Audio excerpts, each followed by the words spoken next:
Evening. You okay? Enjoying yourself? Yeah.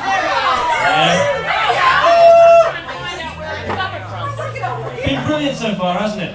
Brilliant! Bloody dreadful! Oh dear. Okay, well, good evening, ladies and gentlemen. I think that covers everyone. For those of you who don't know me, I'm the best person. I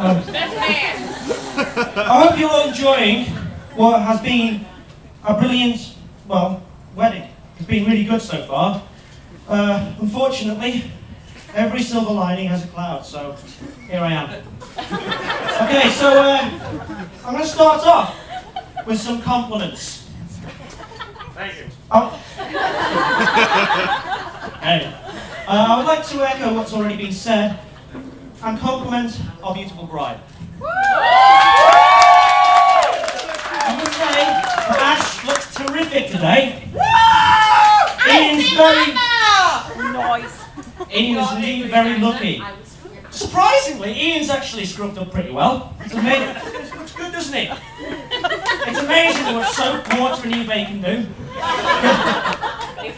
Can I just give a special mention to our bridesmaids for helping out to get Ash here today, and I'm reliably informed that when she woke up this morning, She was still drunk?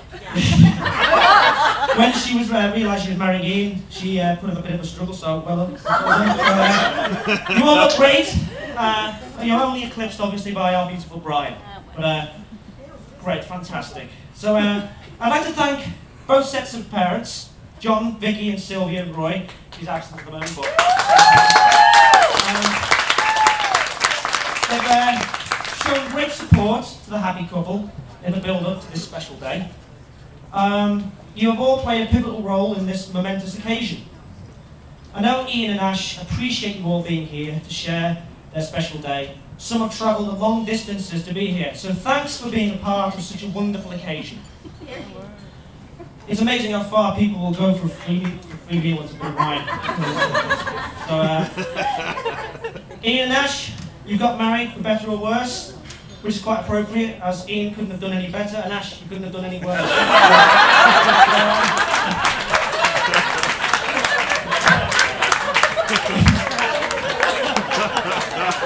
So, when Ian asked me to be best man, naturally I had many questions. What had I done to deserve such an honour? Who dropped out? Was I really the best you could come up with? Could I turn down the job and still expect an invitation to stuff myself and get horribly drunk at his expense? In the end, having accepted the role, I'm pretty happy with the way things went today. From a vast men's point of perspective, everything went smoothly. For starters, he arrived sober. An achievement which shouldn't be underestimated as an Englishman, and especially since his best man is of Irish descent. And most importantly, in this time of economic uncertainty, he successfully resisted the urge to post the wedding rings to cash and gold. Well done to me.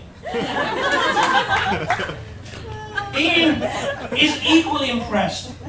He told me earlier, I've done that good a job, I've got the gig for his next wedding, which was nice of him. Ian and I have been friends since college, which is way over 15 years ago.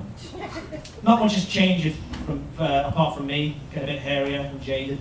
Whilst Ian, on the other hand, has remained the same. It's a joke amongst our friends that Ian is so laid back that he's actually forgot to age. Although he's constantly reminded me that he's a 60-year-old trapped in a 20-year-old body. Because of this, seriously, Ian is the only man looking forward to middle age. Ash will be the only woman on the planet celebrating the midlife crisis of a man. Ian and I have many things in common.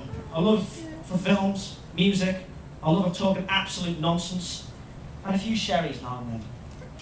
Some of you look at Ian here today and think, hasn't that lad done well for himself? He's married the woman of his dreams. One of the main duties in the best man speech is to tarnish the squeaky clean image that Ian is portraying. I've done my homework. well, one story that'll peg him down. He did lead a few before. You know, I have to be, you know, as the best man, I believe I have to be a little bit amicable. Ian used to brag that people who drank alcohol were stupid. He did this, honestly. He said, "Oh no, you know, listen, I'm telling you something now, Mark.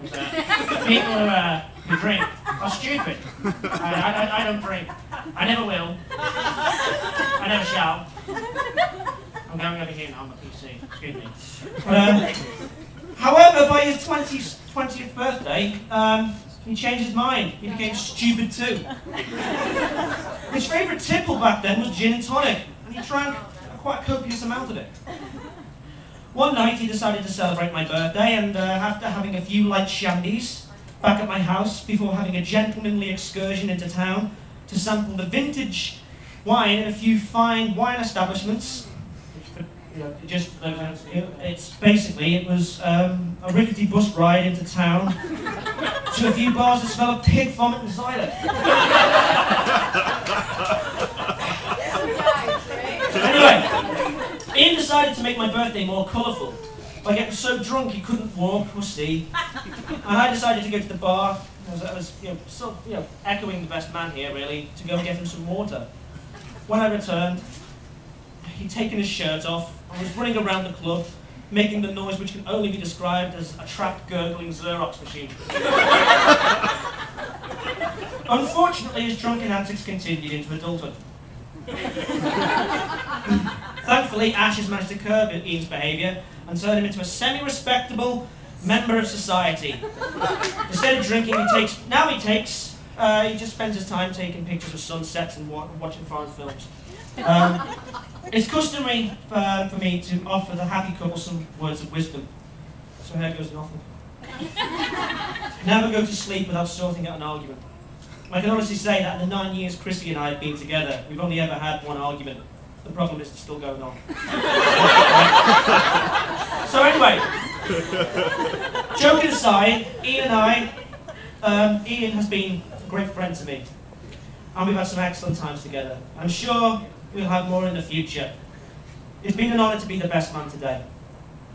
I have known Ian for many years, and I feel I know him better than most people. And I can honestly say that I've never seen him happier than when he is with Ash. I'm so pleased that he has found such a wonderful person who he can spend the rest of his life with. You'll be happy to know that the speech is coming to an end now. I can tell that everyone's having a great time here today, and that's mainly down to the weeks and months of planning of Ash. And they've done an incredible job to make such a special day. Have a round of applause, please.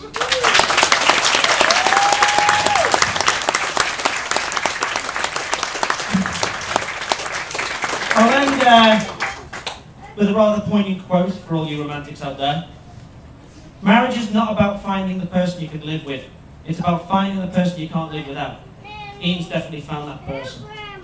So now it gives me immense pleasure to invite you all to stand once more, raise your glasses to toast, to love, laughter and happy ever after, to Mr. and Mrs. Spark. Thank you very much.